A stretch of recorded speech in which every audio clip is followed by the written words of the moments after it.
Caminho da Luz. Espírito Emmanuel. Psicografado por Chico Xavier. 1939. Federação Espírita Brasileira. As Cruzadas e o fim da Idade Média. As primeiras cruzadas. Reportando-nos ao século XI, as cruzadas nos merecem especial referência, dados os seus movimentos, característicos da época. Desde Constantino que os lugares santos da Palestina haviam adquirido considerável importância para a Europa Ocidental. Milhares de peregrinos visitavam anualmente a paisagem triste de Jerusalém, identificando os caminhos da paixão de Jesus, ou os traços da vida dos apóstolos. Enquanto dominavam na região os árabes de Bagdá ou do Egito, as correntes do turismo católico podiam buscar, sem receio, as paragens sagradas, mas a Jerusalém do século XI havia caído sob o poder dos turcos, que não mais toleraram a presença dos cristãos, expulsando-os dali com a máxima crueldade. Semelhantes medidas provocam os protestos de todo o mundo católico do Ocidente e, no fim do referido século, preparam-se as primeiras cruzadas em busca da vitória contra o infiel.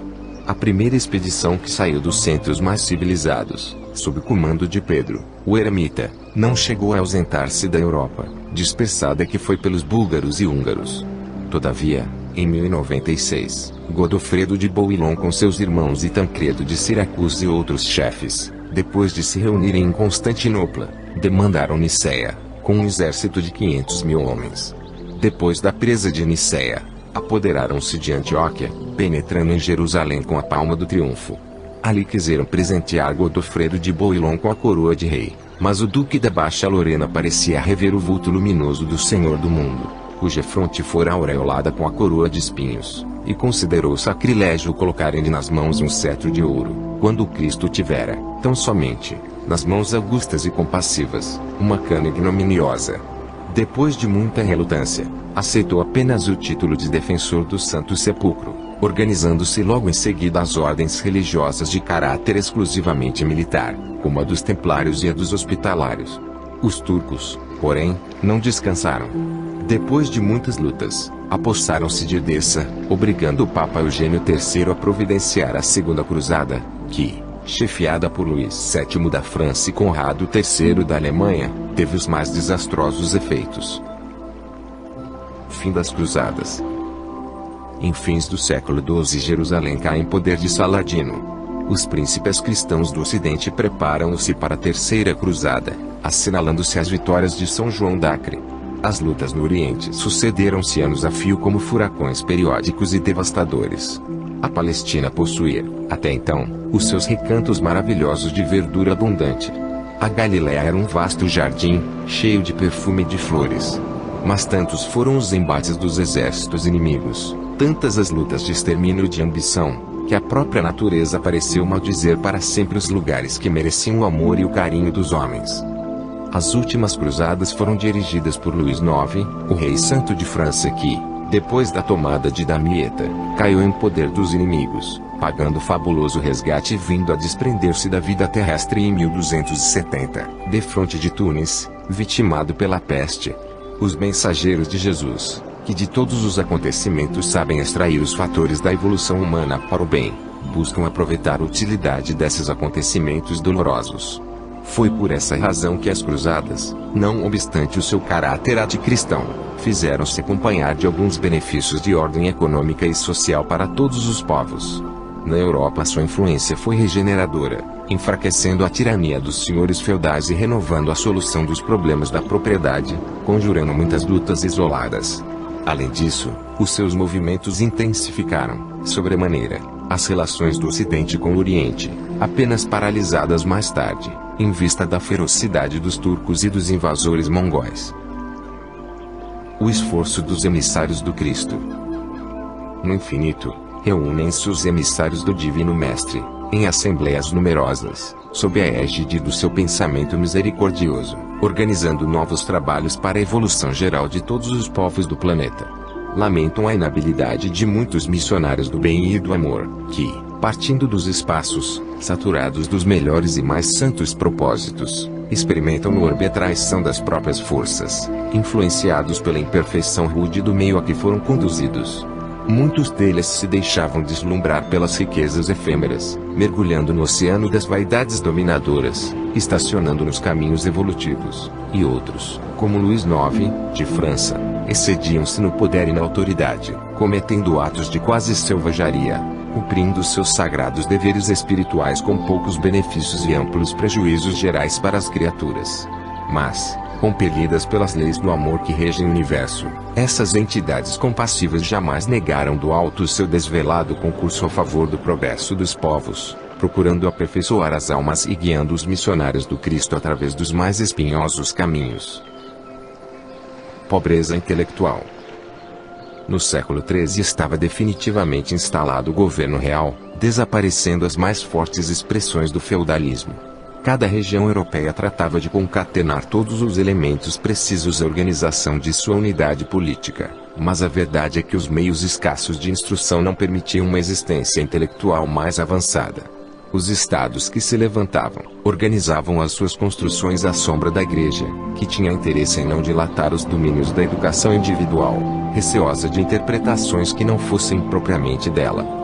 Os pergaminhos custavam verdadeiras fortunas e o livro era dificilmente encontrado. Até o século XII as escolas estavam circunscritas ao ambiente dos mosteiros, onde muitos padres se ocupavam de avivar a letra dos manuscritos mais antigos, produzindo outros para a posteridade. A ciência, cuja linha ascensional guarda seu ponto de princípio na curiosidade ou na dúvida, bem como a filosofia, que se constitui das mais altas indagações espirituais, estavam totalmente escravizadas à teologia, então senhora absoluta de todas as atividades do homem, com poderes de vida e morte sobre as criaturas, considerando-se os direitos absurdos do Tribunal da Inquisição, depois do século XIII, quando, sob a inspiração do alto, já se haviam fundado universidades importantes como as de Paris e de Bolonha, que serviram de modelos de Oxford, Coimbra e Salamanca. Renascimento. A esse tempo opera-se um verdadeiro renascimento na vida intelectual dos povos mais evoluídos do mundo europeu. A universidade se constituía de 4 faculdades: teologia, medicina, direito e artes, reunindo milhares de inteligências ávidas de ensino, que seriam os grandes elementos de preparação do porvir. Rogério Bacon, franciscano inglês, notável por seus estudos e iniciativas, é um dos pontos culminantes dessa renascença espiritual. A Igreja, contudo, proibindo o exame e a livre opinião, prejudicou esse surto evolutivo, máxime no capítulo da medicina, que, desprezando a observação atenta de todos os fatos, se entregou à magia, com sérios prejuízos para as coletividades. Favorecida pela necessidade dos panoramas imponentes do culto externo da religião e pela fortuna particular, a arquitetura foi a mais cultivada de todas as artes, em vista das grandes e numerosas construções então em voga. Com a influência indireta dos guias espirituais dos vários agrupamentos de povos, consolidam-se as expressões linguísticas de cada país, formando-se as grandes tradições literárias de cada região. Transmigração de povos. É então que inúmeros mensageiros de Jesus, sob a sua orientação, iniciam largo trabalho de associação dos espíritos, de acordo com as tendências e afinidades, a fim de formarem as nações do futuro, com a sua personalidade coletiva. A cada uma dessas nacionalidades seria cometida determinada a missão no concerto dos povos futuros, segundo as determinações sábias do Cristo, erguendo-se as bases de um mundo novo, depois de tantos e tão continuados desastres da fraqueza humana. Constroem-se os alicerces dos grandes países como a Inglaterra, que, em 1258, organiza os Estatutos de Oxford, limitando os poderes de Henrique III, e em 1265 erige a Câmara dos Comuns, onde a burguesia e as classes menos favorecidas têm a palavra com a Câmara dos Lordes. A Itália prepara-se para sua missão de latinidade. A Alemanha se organiza. A Península Ibérica é a imensa oficina de trabalho e a França ensaia os passos definitivos para a sabedoria e para a beleza. A atuação do mundo espiritual proporciona à história humana a perfeita caracterização da alma coletiva dos povos. Como os indivíduos, as coletividades também voltam ao mundo pelo caminho da reencarnação. É assim que vamos encontrar antigos fenícios na Espanha e em Portugal, entregando-se de novo às suas predileções pelo mar. Na antiga Lutécia, que se transformou na famosa Paris do Ocidente, vamos achar a alma ateniense nas suas elevadas indagações filosóficas e científicas, abrindo caminhos claros ao direito dos homens e dos povos. Andemos mais um pouco e acharemos na Prússia um espírito belicoso de Esparta, cuja educação defeituosa e transviada construiu o espírito detestável do pangermanismo na Alemanha da atualidade. Atravessemos a Mancha e deparar-se-nos-á na Grã-Bretanha a fragilidade romana, com a sua educação e a sua prudência, retomando de novo as rédeas perdidas do Império Romano, para beneficiar as almas que aguardaram, por tantos séculos, a sua proteção e o seu auxílio. Fim da Idade Medieval. Do plano invisível em todos os tempos, os espíritos abnegados acompanharam a humanidade em seus dias de martírio e glorificação, lutando sempre pela paz e pelo bem de todas as criaturas. Referindo-nos, diz Cantillon, a nobre figura de Joana d'Arc, que cumpriu elevada missão adstrita aos princípios de justiça e de fraternidade na terra, e as guerras dolorosas que assinalaram o fim da Idade Medieval, registramos aqui, que, com as conquistas tenebrosas de Gengis Khan e de Tamerlão e com a queda de Constantinopla, em 1453, que ficou para sempre em poder dos turcos, verificava-se o término da época medieval. Uma nova era despontava para a humanidade terrestre, com a assistência contínua do Cristo, cujos olhos misericordiosos acompanham a evolução dos homens, lados arcanos do infinito.